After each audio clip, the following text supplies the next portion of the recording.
Bonjour Maya. Bonjour Stéphanie. Merci de nous accueillir au sein de l'hôpital Necker. Vous êtes directrice générale de l'établissement. Est-ce que vous pouvez en quelques mots, quelques chiffres nous décrire l'hôpital? Nous avons une triple mission, une mission de soins, d'enseignement et de recherche. Il y a 5000 professionnels à Necker. Chaque année, on prend en charge 500 000 patients. On a 80 000 hospitalisations, on a un peu plus de 3200 naissances. La spécificité, la singularité de Necker, je crois vraiment, c'est que sur un même campus, on concentre des activités et donc des équipes de pointe dans le domaine du soin, de l'enseignement et de la recherche. Donc ces équipes de pointe travaillent ensemble, au plus près, pour offrir à nos patients le meilleur de la médecine de demain. Alors Primonial Rennes, nous sommes mécènes de l'hôpital Necker depuis 4 ans maintenant. Alors pour nous, ça s'inscrit dans un champ un tout petit peu plus large, puisque depuis l'origine de la création de PREM, nous avons souhaité œuvrer pour la communauté et pour les citoyens à travers différentes actions, que ce soit l'accès au logement pour tous, que ce soit la réhabilitation des centres-villes, mais notre axe majeur était la santé et l'éducation. La santé et l'éducation, souvent des plus jeunes.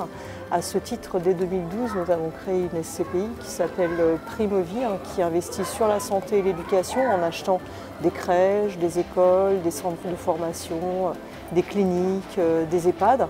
Et cette SCPI, depuis 2020, est devenue un fonds de soutien pour le compte de l'hôpital Necker. Alors Maya, est-ce que vous pouvez nous dire pourquoi il est important de donner à l'hôpital Necker?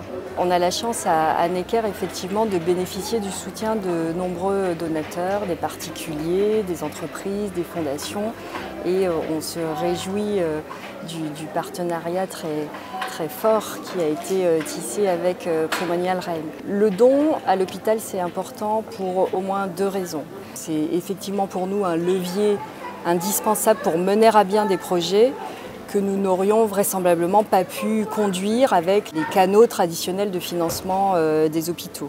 C'est pour nous un levier très indispensable pour diversifier nos ressources.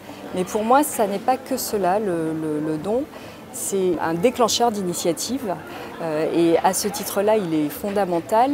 Il permet d'emmener nos équipes vers des projets innovants, intéressants, et donc qui participent pleinement à la construction de la médecine de demain. On a été nous-mêmes en relation avec des professeurs ou des médecins qui traduisent vraiment ce que vous êtes en train de nous expliquer, parce que ce sont les véritables porte-parole de leur recherche et finalement de découvertes qui peuvent être intéressantes pour le futur. Est-ce que vous pouvez, Maya, nous donner quelques exemples concrets de réalisation grâce aux dons ou peut-être de projets sur l'exercice 2020? Il y a des projets phares scientifiquement de grande envergure qu'on a pu mener grâce au mécénat.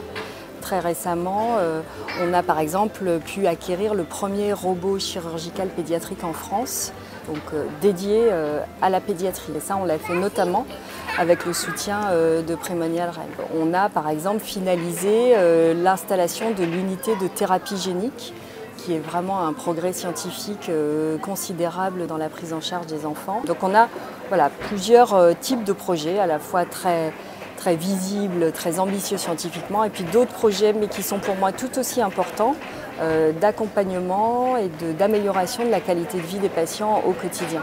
Maya, merci 1000 fois pour avoir pris de votre temps, que nous savons précieux, pour nous accorder cette petite interview. À très bientôt. À très bientôt. Nous nous inscrivons dans la durée avec vous. Absolument, merci beaucoup de votre soutien.